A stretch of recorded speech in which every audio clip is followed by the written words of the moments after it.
everyone, and welcome to our tech security tutorial today with the Putnam County District Library. I'm Addie, and today I'm going to go over how Best Buy Geek Squad scams work. As usual, my sources for the information in this video will be available at the end of the video, as well as linked in the video description. What's ironic about our topic today is that while I was writing this tutorial out, I actually got one of these scam Geek Squad emails to my personal email address. I think that's pretty funny and ironic. So I'm going to share that with all of you shortly, and it'll provide us with a great example to be able to determine whether an email is legit or not. So let's get started. Before we begin talking about a scam involving the Geek Squad, I thought it would be wise to quickly go over who the legitimate Geek Squad is in the first place, just for those of you that may not know. So some of you may know this, but for those that don't, the Geek Squad is Best Buy's tech support service. So if you purchase a tech product, a laptop, phone, or even an appliance from Best Buy, they additionally offer Geek Squad Protection, a plan you can purchase for additional money, for additional cost, which will provide you with tech support. People able to help you troubleshoot and potentially repair your Best Buy product if something goes wrong. That's the Geek Squad in a nutshell, and it is a legitimate business entity.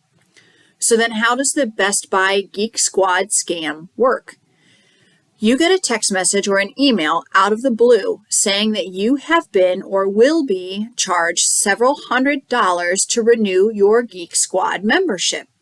The email may contain official logos, promotional banners, fake invoice numbers, renewal dates, and other order details, all in order to convince you that it is genuine and legitimate. Furthermore, according to the email or the text, in order to dispute the charge or cancel your membership, you must call a phone number within 24 hours.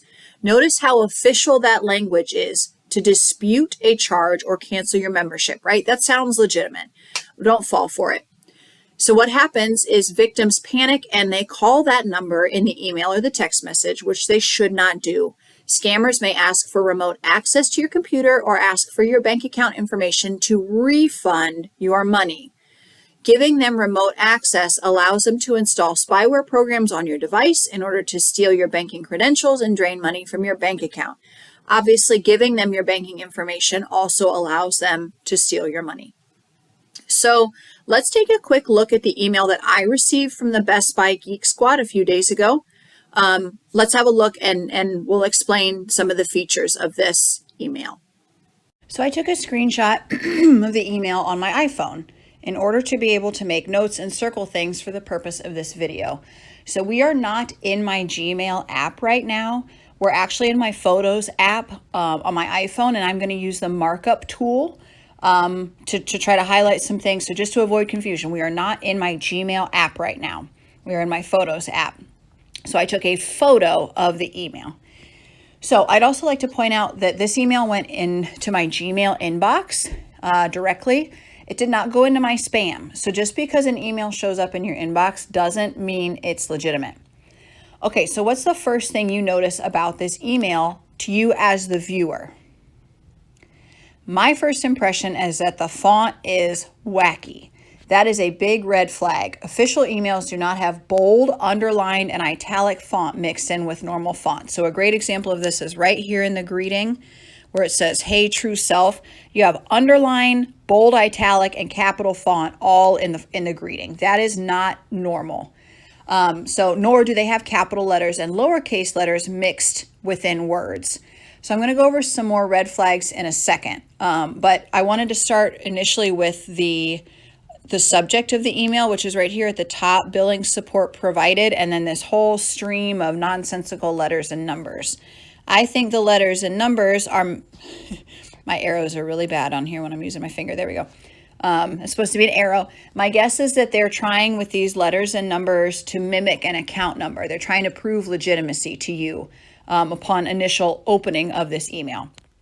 So now you've had a couple seconds to scan the email. To be honest, this is a pretty poor impersonation of a real email, and I'm going to tell you why.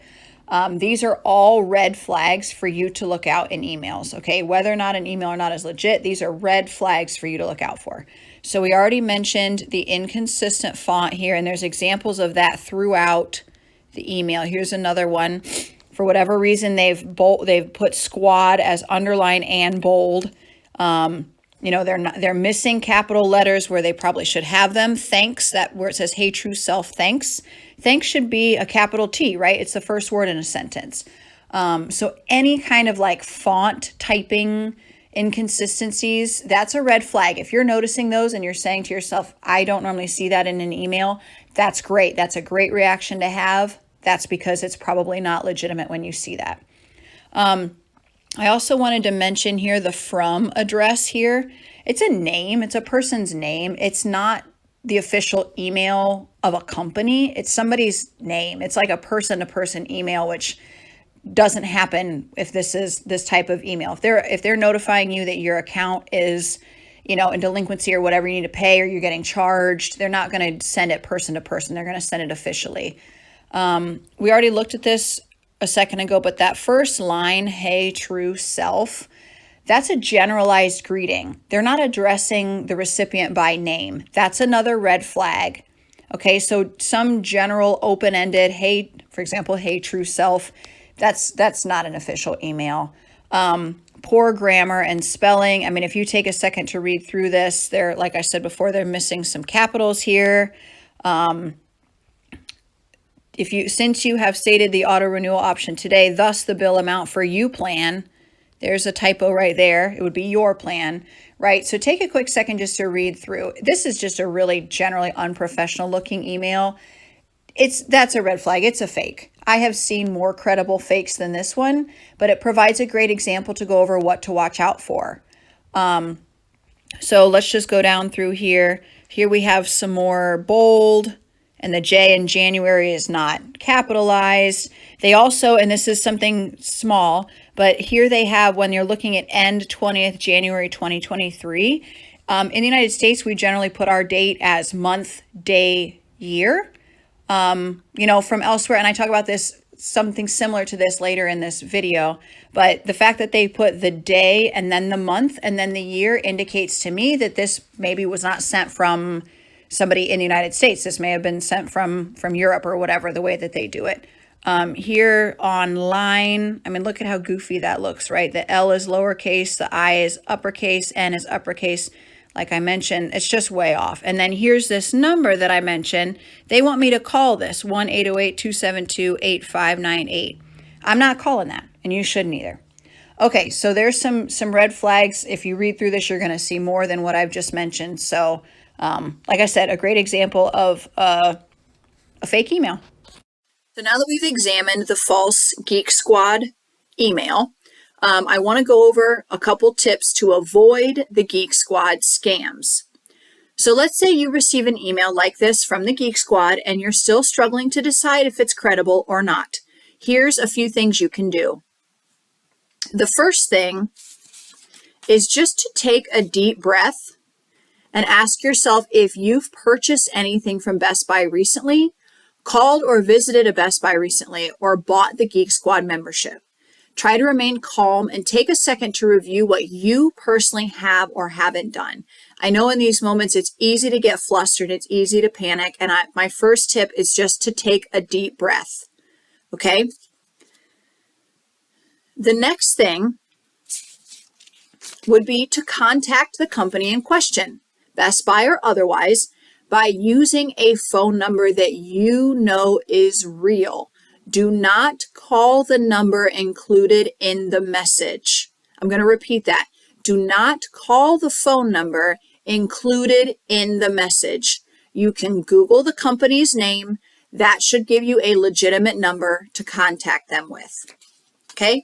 Number 3, check your credit card or bank account for any unauthorized transaction. If you see one, report it to the banking institution and ask them to reverse it and give you back your money. Okay, so contact your bank, or you can check your credit or bank account and check out any unauthorized transactions, if any exist.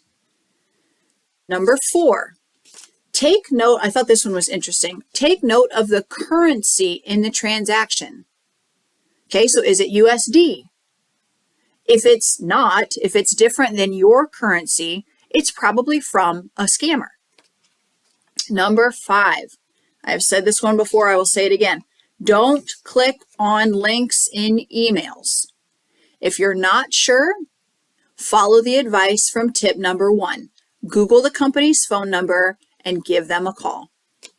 Okay? And number 6, subscribers are usually given 7 days to cancel their subscriptions. Therefore, be wary of an email or a text message or any kind of message that's pressuring you to act within 1 to 2 days. This is another thing I've said before. Scammers utilize quick action tactics to scare you into making a mistake, right? They're pushing that panic button on purpose to make you make a mistake. Okay, and number 7, don't ever send personal details, account numbers, banking information, etc. via email or text. Okay, don't send personal details via email or text.